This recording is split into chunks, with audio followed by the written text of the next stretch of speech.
xếp nhẹ há hoa nhẹ chém uốn hỏi tao miễn ơi dù bao dung xây nì sao chết phú dung chia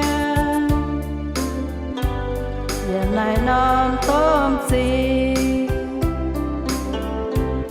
mai cuốn hô phai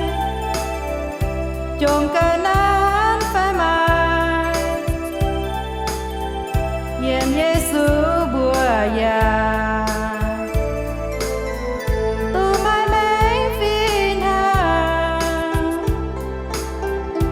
hiện nay in bố đó mưa to dìa thiên hồ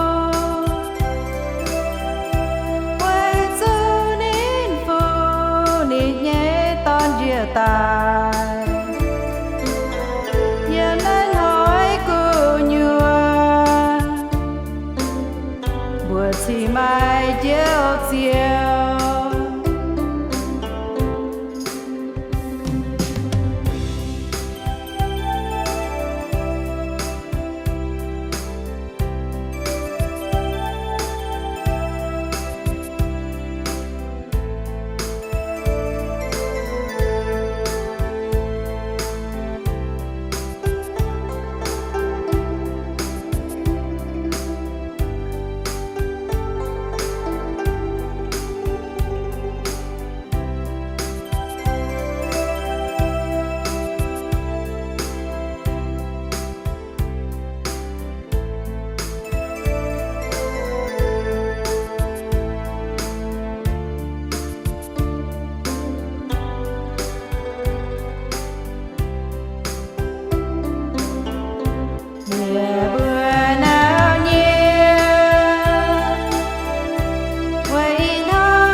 xếp nhẹ há hoa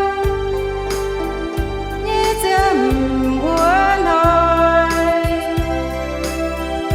tao miễn ơi dù bao dung thế này sao chết phú dung chia hiện nay non tôm gì mai cuốn hô phai chôn cả nán phai mai hiện Giêsu bùa già tu mai mấy phi na hiện nay yên bố đâu mưa to dìa thiên hồ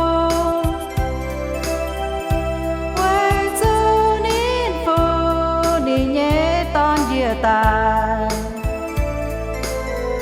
giờ nay nói cô nhua buổi chiều mai chiều chiều